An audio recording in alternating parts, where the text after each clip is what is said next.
vasto panorama das histórias bíblicas, Matusalém é muitas vezes relegado ao segundo plano. No entanto, imagine por um momento a vida desse homem e tudo o que ele testemunhou, experimentou e aprendeu ao longo de seus incríveis 969 anos. A Bíblia, de forma clara e incontestável, nos revela que Matusalém viveu todos esses dias. Em Gênesis capítulo 5, versículo 27, encontramos o relato de seu falecimento. E foram todos os dias de Matusalém 969 anos, e morreu. No entanto, por trás desse número impressionante, existem mistérios profundos e intrigantes que muitos podem ter deixado escapar. Matusalém ocupa uma posição única na intricada árvore genealógica traçada nos primeiros capítulos do Gênesis. Ele pertencia a uma linhagem marcada por uma longevidade extraordinária e encontros divinos. Sua história, como um delicado fio, conecta os mundos do homem e de Deus. Imagine um tempo em que as pessoas viviam até centenas de anos, uma época em que a humanidade ainda estava profundamente ligada às suas origens, e o mundo era jovem e repleto de frescor. Adão e Eva, após os primeiros filhos, tiveram outros filhos e filhas. Com o crescimento de sua família, testemunhamos o nascimento da própria civilização. A Bíblia nos diz que Adão viveu 930 anos, e foram os dias de Adão, depois que gerou a Sete, 800 anos, e gerou filhos e filhas. E foram todos os dias que Adão viveu 930 anos, e morreu. Gênesis 5, versículos 4 e 5. À medida que as gerações se sucediam, cada homem tornava-se pai, ensinando a seus filhos os costumes da terra, como cultivar a terra, cuidar dos animais e, mais importante ainda, como manter uma conexão profunda com Deus. Nesse emaranhado das primeiras gerações, encontramos o pai de Matusalém, um homem chamado Enoque. Em contraste com muitos de seus contemporâneos, que frequentemente se desviavam do caminho virtuoso, Enoque destacava-se por manter um relacionamento profundo e singular com Deus. Seu pai foi um profeta notável, e sua história é verdadeiramente única, pois Enoque foi o único homem de seu tempo que não conheceu a morte. Segundo o relato bíblico em Gênesis 5, versículos de 21 a 24, Enoque viveu 65 anos e gerou Matusalém. Após o nascimento de Matusalém, Enoque embarcou em uma jornada extraordinária, caminhando com Deus por 300 anos. Seus dias totalizaram 365 anos, e Enoque andou com Deus de tal maneira que Deus o tomou para si. Esse versículo nos revela um relacionamento íntimo e especial entre Enoque e o Criador, indicando que Enoque viveu em uma família justa e abençoada. E andou Enoque com Deus, e não se viu mais porquanto Deus para si o tomou. Gênesis 5, versículo 24. A longevidade excepcional de Matusalém, que quase alcançou 1 milênio de vida, tornou-o o avô de outra figura bíblica de grande importância, Noé. Em um mundo que estava cada vez mais afastado dos princípios divinos, Lameque, filho de Matusalém, viveu 180 anos e gerou um filho, a quem chamou de Noé, conforme registrado em Gênesis 5, versículos 28 e 29. A história dessa família excepcional é apenas o início de uma jornada que nos revelará eventos transcendentais e impactantes para toda a humanidade. Noé, como muitos já sabem, foi escolhido por Deus para uma missão grandiosa: construir uma arca que garantiria a sobrevivência da humanidade durante o cataclismo do grande dilúvio. Em termos simples, Matusalém foi o filho de um homem que caminhou tão próximo de Deus que não conheceu a morte da maneira comum. Além disso, ele foi o avô daquele homem notável que ergueu uma colossal embarcação para salvar não apenas animais, mas também a humanidade de uma inundação de proporções épicas. Entretanto, a história de Matusalém vai muito além da longevidade. Ela se trata de propósito e destino divinos. Ele viveu em uma época marcada pela maldade, mas seu pai, Enoque, desempenhou um papel crucial ao alertar o mundo sobre um evento devastador. Este registro é encontrado no Novo Testamento, no livro de Judas, versículos 14 e 15, onde se relata que Enoque, o sétimo desde Adão, profetizou sobre a vinda do Senhor com milhares de seus santos para julgar e condenar todos os ímpios por suas ações pecaminosas e palavras blasfemas. E destes profetizou também Enoque, o sétimo depois de Adão, dizendo: Eis que é vindo o Senhor com milhares de seus santos, para fazer juízo contra todos e condenar dentre eles todos os ímpios por todas as suas obras de impiedade que impiamente cometeram e por todas as duras palavras que ímpios pecadores disseram contra ele. Enoque tinha 65 anos quando teve um filho, um menino. Deus conferiu um nome ao menino que se tornaria significativo não apenas em sua vida, mas na história sagrada. Nomes na Bíblia têm um poder especial, não são apenas descritivos, mas também carregam autoridade. Por exemplo, o nome dado por Deus a Adão tinha uma conexão profunda com a terra, refletindo a própria composição de Adão. Assim, quando Deus nomeou o filho de Enoque, isso trouxe consigo um significado e uma missão sagrados que se desdobrariam ao longo do tempo. Seu nome significa "sua morte trará" ou "sua morte trará juízo". Nas narrativas bíblicas, os nomes frequentemente refletem o papel ou características de uma pessoa.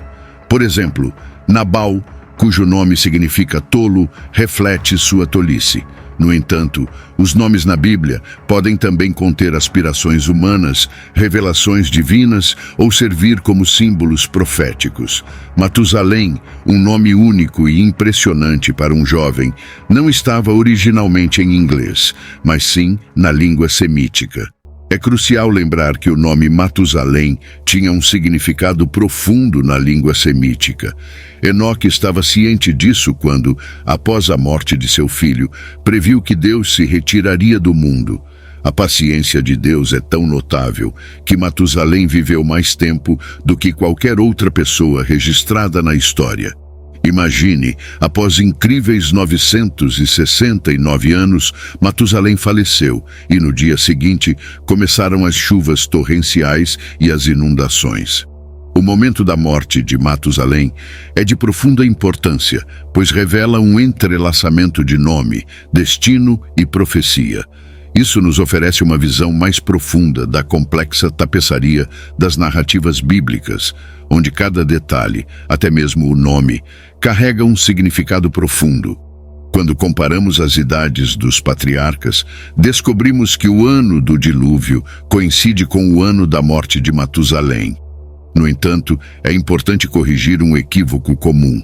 Matusalém não morreu durante o dilúvio, como muitas vezes se presume erroneamente. Enoque, o pai de Matusalém, foi um homem que caminhou com Deus, e Noé e seus 3 filhos passaram 120 anos construindo a imensa arca de acordo com as especificações divinas. Como você já deve saber, Noé ouviu os sermões de Enoque sobre o vindouro julgamento e percebeu que o próprio nome de Matusalém implicava que o juízo viria logo após a morte do patriarca. A longevidade excepcional de Matusalém é um testemunho da misericórdia de Deus. A Bíblia descreve a humanidade como rica em pecado, mas ao mesmo tempo revela que Deus é abundante em misericórdia.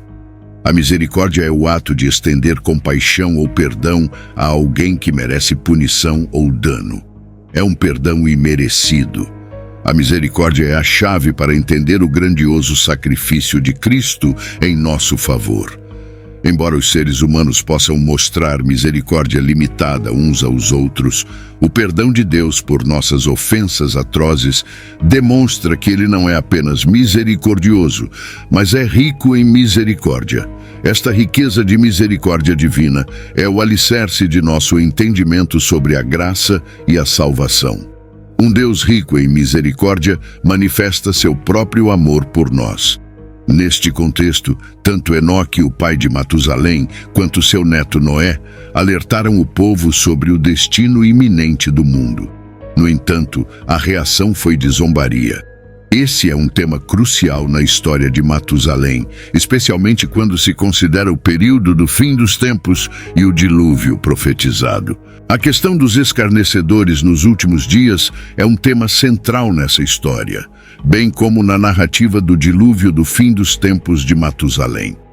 A Bíblia nos adverte sobre esses escarnecedores, como destacado em 2 Pedro, capítulo 3, versículo 3, e Judas 1, versículo 18. Segundo o livro de 2 Pedro 3, versículos 3 e 4, é declarado: sobretudo, saibam isto, que nos últimos dias virão escarnecedores com zombaria, seguindo seus próprios desejos humanos, e dizendo: onde está a promessa da sua vinda? Porque, desde que os pais adormeceram, todas as coisas continuam como desde o princípio da criação. Não deve surpreender os cristãos descobrir que há aqueles que ridicularizam a ideia do retorno de Jesus no futuro. Pedro nos alertou que haveria escarnecedores, e isso nos lembra que os céticos também devem ter duvidado do neto de Matusalém, Noé, enquanto ele passava 120 anos construindo a arca, obedecendo à vontade de Deus. Os 120 anos que Noé passou construindo a arca podem ter parecido uma eternidade para os céticos da época. No entanto, essa mesma mentalidade persiste nos dias de hoje, à medida que os céticos questionam a prometida segunda vinda de Jesus, algo sobre o qual os cristãos têm falado nos últimos 2000 anos, mas que ainda não ocorreu. Essa mentalidade de ceticismo é baseada na suposição de que as coisas sempre permanecerão como são agora e que Deus não realizará nada de novo em seu plano para a criação. No entanto, é crucial compreender que essa visão é limitada, pois, como nos lembra 2 Pedro 3, versículos de 5 a 7, pela palavra de Deus, os céus existiram há muito tempo, e a terra foi formada a partir da água e pela água, através do qual o mundo naquela época foi destruído ao ser inundado com água. Mas pela sua palavra, os atuais céus e terra estão sendo reservados para o fogo, mantidos para o dia do julgamento e da destruição dos ímpios. Quando Deus originalmente formou a terra, ela tinha uma aparência diferente. E após o dilúvio, a terra também se transformou. Portanto, não devemos ignorar a promessa de Deus de que Ele a transformará novamente, desta vez julgando-a com fogo em vez de água. A mesma palavra de Deus que criou toda a matéria e julgou o mundo no dilúvio, trará um dia um julgamento de fogo sobre a terra. Esta promessa divina nos lembra que o plano de Deus para a criação é dinâmico e ele continua a agir de maneiras surpreendentes e poderosas. O dilúvio nos ensinou uma lição fundamental. Este é um universo moral no qual o pecado não ficará impune para sempre. O próprio Jesus utilizou a história do dilúvio para destacar essa verdade. No entanto, muitos optaram por negligenciá-la. O que parecia uma eternidade para nós é apenas um curto período de tempo aos olhos de Deus. Assim como uma hora pode parecer uma eternidade para uma criança, mas é apenas um momento para um adulto, o Senhor não é negligente em suas promessas. Deus é misericordioso, embora a realidade seja que Ele cumprirá suas promessas e o fará no tempo que Ele determinou.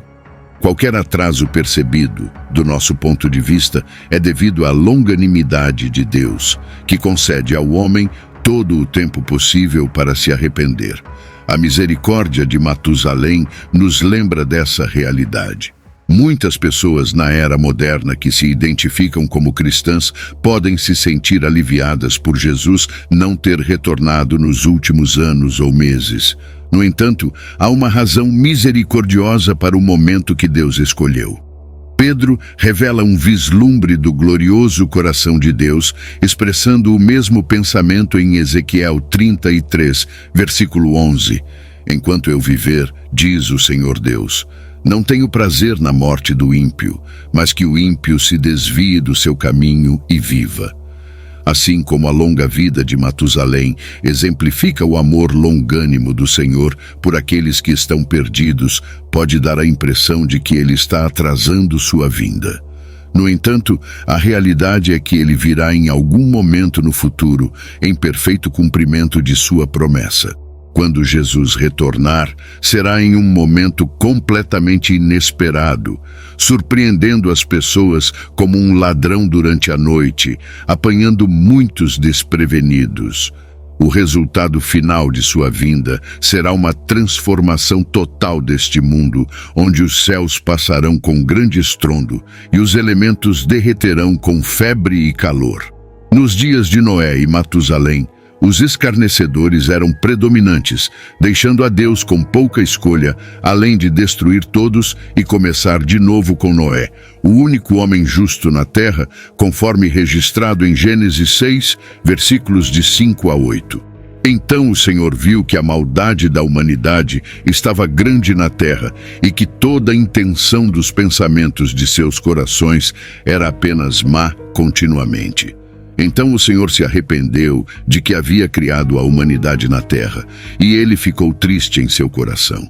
Então o Senhor disse: eliminarei a humanidade que criei da face da terra, desde o homem até o gado, os animais que rastejam e as aves do céu, porque me arrependo de tê-los feito. Mas Noé encontrou favor aos olhos do Senhor. Hoje em dia, já podemos perceber um aumento de escarnecedores em nosso mundo. Vários fatores podem estar contribuindo para esse aumento. Há mais céticos no mundo agora do que provavelmente em qualquer outro momento da história. Isso pode ser resultado de várias causas, incluindo o afastamento da Bíblia e da fé religiosa, o crescimento da influência secular e uma ênfase cada vez maior na ciência e na razão. Na sociedade moderna, parece que muitas vezes se perdeu qualquer senso de certo e errado, bom e ruim, verdade e mentira. Nesse ambiente, qualquer pessoa que afirme conhecer a verdade é frequentemente alvo de escarnecedores. Nos dias de Matusalém, como nos relata a Bíblia, o mundo era muito diferente. Durante sua incrivelmente longa vida, a Terra testemunhou mudanças dramáticas, não apenas nas paisagens, mas também nos corações das pessoas que habitavam nela. O mundo tomou um rumo sombrio, uma vez criado na inocência, mas agora mergulhando cada vez mais nos caminhos da maldade e da rebelião. Deus viu que a maldade do homem era grande na terra e que a imaginação dos pensamentos de seus corações era continuamente má. Parecia que a humanidade havia se afastado do divino e estava se aproximando do caos. Em meio a esse mundo em deterioração, havia um homem justo chamado Noé, neto de Matusalém e filho de Lameque. Noé permaneceu justo em meio à crescente maldade, e Deus lhe revelou um grande plano: enviar um dilúvio para purificar a terra do mal e recomeçar do zero. Deus, sendo gentil e gracioso, fez uma aliança com Noé e lhe instruiu a construir uma enorme arca para abrigar sua família e 2 de cada espécie animal, a fim de protegê-los do iminente dilúvio. Deus disse a Noé: mas contigo estabelecerei a minha aliança, e entrarás na arca, tu e os teus filhos, e tua mulher, e as mulheres dos teus filhos contigo. Gênesis 6, versículo 18. Enquanto o mundo continuava em sua desobediência, avançando inconscientemente em direção à sua própria ruína, Noé e sua família se preparavam para a tempestade prometida nos últimos dias do mundo pré-diluviano. A longa jornada de Matusalém nesta terra também chegou ao fim, marcando simbolicamente o fim de uma era anterior às águas que viriam purificar a terra. Nos primeiros capítulos de Gênesis, mais especificamente em Gênesis 6, versículos de 1 a 5, a Bíblia descreve vividamente o estado do mundo antes do dilúvio. A terra não era um lugar de paz ou bondade, mas estava repleta de pecado, violência e corrupção moral. Imagine um mundo onde as pessoas eram consumidas por seus desejos egoístas, sempre buscando satisfazer suas próprias vontades, independentemente das consequências para os outros. Valores como honestidade, integridade e bondade não eram celebrados, nem mesmo compreendidos. Em vez disso, o engano e a manipulação governavam o dia. Todos estavam em busca de seu próprio benefício, e a própria estrutura da sociedade estava dilacerada pelo egoísmo e pela maldade. Nesse ambiente caótico, as famílias não eram refúgios de amor e apoio, mas campos de batalha de engano e traição. Os vizinhos não cuidavam uns dos outros, pelo contrário, procuravam explorar uns aos outros. Os governos não eram instituições de justiça, mas sistemas de opressão que sustentavam o domínio dos poderosos sobre os mais fracos. A esse contexto tumultuado, somava-se um desenvolvimento incomum: os Nefilins. A Bíblia relata que os filhos de Deus viram que as filhas dos homens eram bonitas e casaram-se com qualquer delas que escolheram. Gênesis 6, versículo 2. Esse cenário sombrio e a presença dos Nefilins indicam uma época de corrupção moral extrema e desobediência generalizada à vontade de Deus. Esses filhos de Deus são frequentemente interpretados como anjos caídos, embora o termo seja um tanto ambíguo. A descendência resultante dessas uniões entre filhos de Deus e filhas dos homens deu origem a seres conhecidos como Nefilins, mencionados em Gênesis 6, versículo 4. Os Nefilins eram seres especiais e não eram como as pessoas normais, eram fortes e gigantes. No entanto, eles agravaram ainda mais os problemas do mundo e foram objeto de admiração, temor e talvez até adoração, afastando as pessoas ainda mais de um Deus verdadeiro que as criara. Seu poder os tornou figuras influentes, mas eles eram parte de um mundo que estava afundando ainda mais no caos e no pecado. Foi nesse contexto sombrio que Deus viu a maldade da humanidade. No entanto, mesmo em meio a esse capítulo sombrio da história humana, houve um raio de esperança. Um homem chamado Noé encontrou favor aos olhos do Senhor. Matusalém viveu na época de Noé, o que significa que ele testemunhou o mundo à beira do fim nos dias de Noé. A situação nos dias de Noé serviu como um aviso para as gerações futuras, como Jesus alertou em Lucas 17, versículos de 26 a 30. Assim como aconteceu nos dias de Noé, assim também será nos dias do Filho do Homem. As pessoas estavam comendo, bebendo, casando e sendo dadas em casamento até o dia em que Noé entrou na arca, e veio o dilúvio e destruiu a todos. Do mesmo modo aconteceu nos dias de Ló. As pessoas estavam comendo e bebendo, comprando e vendendo, plantando e construindo. Mas no dia em que Ló saiu de Sodoma, choveu fogo e enxofre do céu e destruiu a todos. Assim será no dia em que o Filho do Homem for revelado. Jesus usou o exemplo da época de Noé para ilustrar que o mundo continuava com suas atividades diárias, como comer, beber e casar.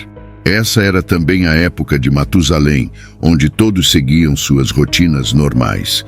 Estamos atualmente vivendo nos tempos semelhantes aos de Matusalém, com o mundo seguindo em frente, embora estejamos nos últimos dias. Tudo parece normal até o momento em que Noé e sua família entraram na arca.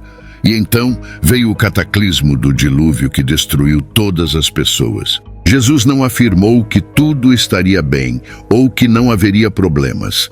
Antes do dilúvio e antes do julgamento de Sodoma e Gomorra, as condições eram terríveis, mas a maldade era aceita como algo comum e rotineiro. A palavra revelação deriva do grego apocalipsis, que significa revelar ou desvendar. Quando veio o dilúvio de Noé, pode-se imaginar as pessoas tentando manter suas posses seguras enquanto pereciam em vão. No entanto, para aqueles que estão preparados para a vinda de Jesus, a preocupação não está nas coisas materiais deixadas para trás.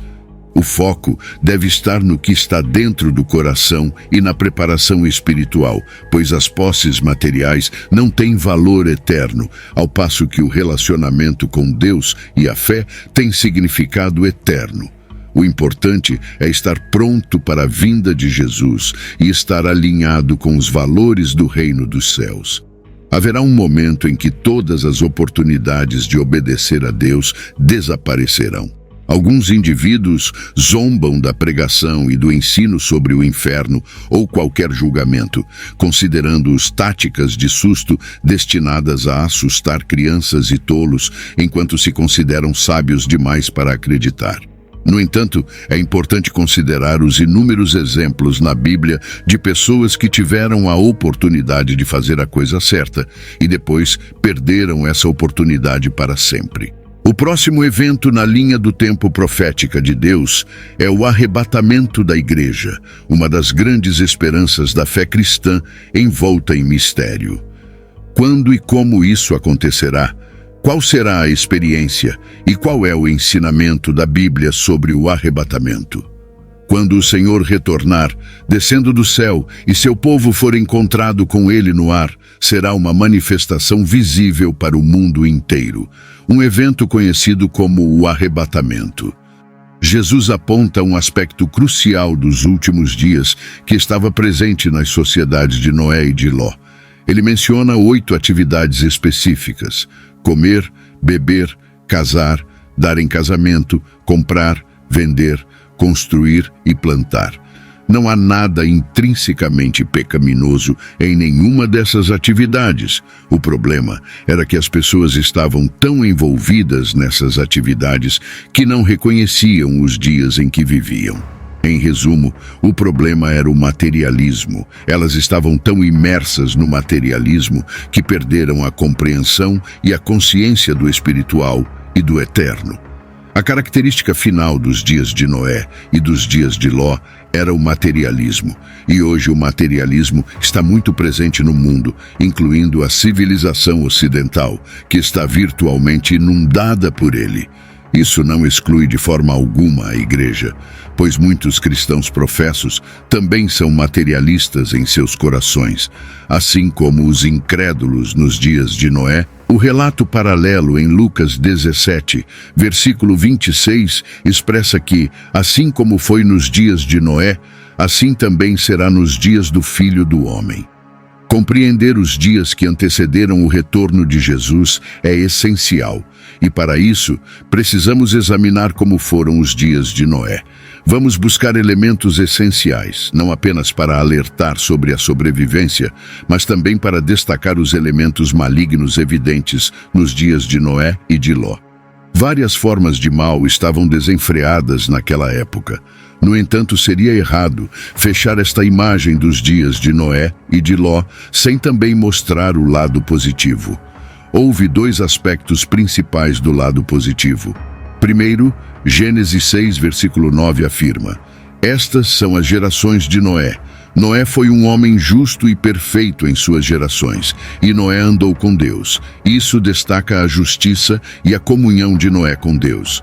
Havia um homem entre todas aquelas pessoas que tinha um relacionamento íntimo e pessoal com Deus. Deus poderia falar com ele e revelar-lhe sua visão da situação e do julgamento que viria. Este homem, Noé, estabeleceu um padrão que todos nós devemos seguir. Noé e sua família foram os únicos sobreviventes da tragédia que se abateu sobre a terra. Parece claro para mim que apenas aqueles que vivem como Noé e sua família sobreviverão hoje. Noé não foi deixado na ignorância do que estava por vir. Como servo fiel de Deus, ele recebeu revelações sobrenaturais diretamente de Deus sobre o que aconteceria na terra e como ele e sua família poderiam se preparar para enfrentar e sobreviver a essa catástrofe iminente. Deus advertiu Noé e mostrou-lhe o caminho. Da mesma forma, nos dias atuais, quando enfrentamos perigos e julgamentos que não podemos totalmente compreender, acredito que Deus ainda alertará e guiará seus servos fiéis, mostrando-lhes um caminho de sobrevivência. O legado de Matusalém é um tanto misterioso, pois os detalhes específicos de sua vida são escassos nas Escrituras. No entanto, uma coisa é certa: ele viveu em uma época diferente de qualquer outra, testemunhando um mundo que só podemos imaginar. O legado de Matusalém se estendeu além de seus impressionantes anos de vida, passando para Noé, seu neto. A história mudaria para sempre através de Noé, quando ele se tornou o farol da esperança e sobrevivência durante o grande dilúvio. Noé gerou seus filhos, Sem, Cam e Jafé, quando tinha 500 anos, como registrado em Gênesis 5, versículo 32.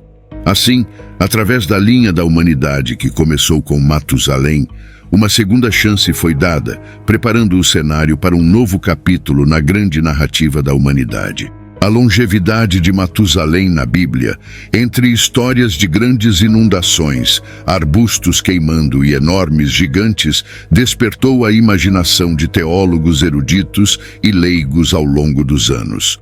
Muitos especularam sobre as razões de sua longevidade, seja como uma idade literal ou simbólica, um testemunho das condições da terra primitiva ou talvez uma bênção especial de Deus. No entanto, além dos números e das especulações, existe uma lição espiritual mais profunda. A longa vida de Matusalém é um farol da paciência e misericórdia de Deus. Em uma época em que a humanidade estava afundando na maldade, a longevidade de Matusalém serviu como um lembrete de que a graça de Deus ainda estava trabalhando, mantendo as águas do julgamento do dilúvio por mais tempo. Nesse sentido, sua vida simboliza que, mesmo em meio à crescente maldade da humanidade, a paciência e a misericórdia de Deus prevaleceram, oferecendo esperança e uma oportunidade de redenção. A história de Matusalém, embora contenha muitos mistérios e elementos simbólicos, nos oferece várias lições significativas que ainda são relevantes hoje. O valor do tempo. A expectativa de vida impressionante de Matusalém nos faz refletir sobre como usamos o tempo que nos é dado. Não se trata apenas de quanto tempo vivemos, mas de como aproveitamos os nossos dias. A brevidade da vida nos lembra da importância de usarmos nosso tempo com sabedoria. Legado e linhagem. Matusalém foi o avô de Noé, o homem escolhido por Deus para construir a arca e salvar a humanidade do grande dilúvio. Isso nos ensina que nosso legado não se limita apenas às nossas conquistas individuais, mas também à influência e orientação que oferecemos às gerações seguintes. O plano de Deus muitas vezes se desenrola através das vidas das pessoas ao longo das gerações. Confiança no plano de Deus. O nome de Matusalém pode aludir ao dilúvio que ocorreu após sua morte, o que sugere uma confiança no plano divino e no tempo de Deus. Provérbios 3, versículos 5 e 6, nos encoraja a confiar no Senhor de todo o coração e a não depender do nosso próprio entendimento, mas a reconhecê-lo em todos os nossos caminhos, confiando que Ele guiará nossos passos. O mistério da graça de Deus, como mencionado anteriormente, é exemplificado na vida de Matusalém. Ele viveu numa época em que a maldade do homem era abundante, mas mesmo assim foi agraciado com uma longevidade notável. Sua vida testemunha o mistério da graça e misericórdia de Deus, um tema ecoado em Efésios 2, versículos 8 e 9, que nos ensina que somos salvos pela graça por meio da fé, e isso é um dom de Deus, não resultando de nossas obras, para que ninguém se glorie. Hoje, dirigimos-nos ao nosso Pai Celestial, maravilhados com a história de vida de Matusalém, que transcende nossa compreensão. Seus 969 anos são um testemunho do grande plano e dos mistérios do Senhor da vida. Assim como Deus sustentou Matusalém ao longo de inúmeras manhãs e noites, pedimos que Ele nos guie durante todos os nossos dias, independente de sua duração. Rogamos que nos ajude a valorizar cada momento e enxergar a beleza tanto no efêmero quanto no eterno. Mesmo que nossas vidas sejam breves em comparação, reconhecemos que são preenchidas com propósito. A vida de Matusalém nos lembra da importância de testemunhar com paciência e manter uma fé duradoura.